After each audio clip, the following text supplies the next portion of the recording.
여러분의 수학교과서 78쪽부터 나와 있는 비례식의 성질을 알아볼까요? 차시입니다. 지난 시간에 비례식에 대해서 배웠고요. 비례식에는 외항과 내항이 있구나. 그런 것들을 학습을 했고, 이제는 성질이에요. 얘가 도대체 어떤 성질을 가지고 있는가에 대해서 같이 학습해 보도록 하겠습니다. 1번, 연수와 준기가 가구 디자이너 직업 체험에 참여를 했는데 가구 모형 2개를 만들 때 나무판 5개가 필요하대요. 그러면 가구 모형 8개를 만들려면 나무판이 몇 개 필요한가? 아래 보시면 수직선이 나와 있어요. 이 수직선을 보면 좀 더 쉽게 파악을 하실 수가 있는데요. 가구 모형 수가 2개인 상태, 그때 나무판 수는 5개입니다. 그런데 가구 모형을 8개 만들려면 얘가 4배가 된 상태거든요. 그러니까 똑같이 나무판 수도 4배가 되어야겠구나. 그러면 5 곱하기 4는 20개. 그래서 5개, 8개를 만들 때에는 20개가 필요하겠구나. 그러면 아래의 문제. 가구 모형을 2개 만들 때와 8개 만들 때 가구 모형 수와 필요한 나무판 수의 비로 비례식을 세워보죠. 2개를 만들 때는 5개가 필요한데 얘가 8개를 만들 때는요 20개가 되더라. 이렇게 비례식을 세울 수가 있습니다. 우리가 지난 시간에 배웠던 비례식은요, 뭐 대 뭐는 뭐 대 뭐 이런 식으로 나타나는 게 비례식이었죠. 그랬을 때 비례식에서 외항의 곱은 얼마니에요? 외항은요 바깥쪽에 있는 친구였죠. 그랬을 때 2 곱하기 20은 40이 나옵니다. 그리고 비례식에서 내항의 곱은 얼마냐고 하는데 이 내항 같은 경우에는 안쪽에 있는 친구들이었죠. 그래서 5 곱하기 8은 40입니다. 외항의 곱과 내항의 곱을 비교하면 무엇을 알 수 있나요?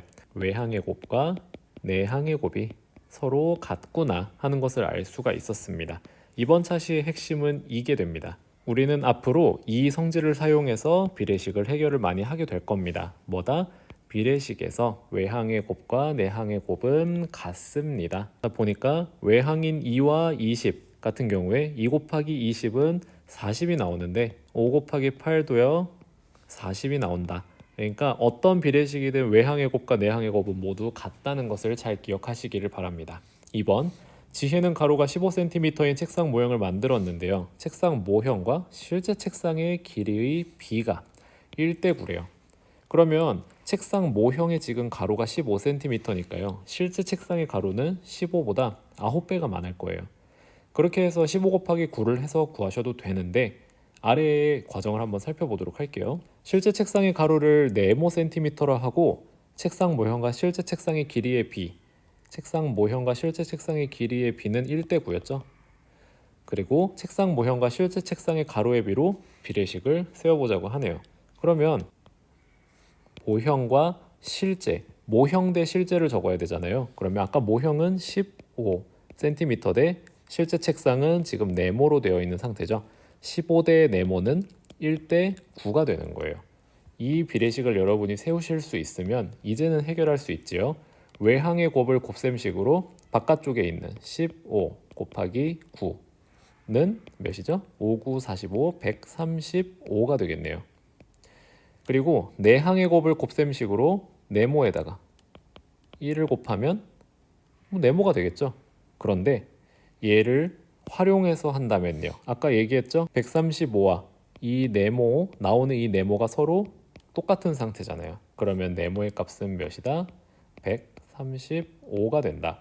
그러면 실제 책상의 가로는 몇 센티미터이다? 얘도 마찬가지로 135cm가 됩니다. 몇 센티미터인가를 물어본다면 반드시 단위를 적어야겠지요. 3번 풀어볼게요. 3대 8은 9대 24래요. 비례식을 찾으라는데 다 지금 비례식처럼 써 있잖아요. 외항의 곱과 내항의 곱이 서로 같아야지만 비례식이 되겠죠. 이거를 찾는 방법은 사실 여러 가지가 있어요. 일단 첫 번째, 지금 3이 9가 됐을 때 곱하기 3이 됐단 말이에요. 그러면 뒤에 친구도 곱하기 3을 해서 나타낼 수 있는가? 이런 것 방법으로 찾으셔도 됩니다. 근데 이번 차시에서는 그걸 원하는 게 아니겠죠. 자, 외항의 곱 3과 24, 3 곱하기 24는 72가 나오고요. 8 곱하기 9, 8 곱하기 9는 72가 나옵니다. 둘이 똑같죠? 그러니까 얘는 비례식이 맞습니다. 이유를 설명하라면 외항과 내항의 곱이 같기 때문입니다. 라고 이야기를 하면 되겠지요.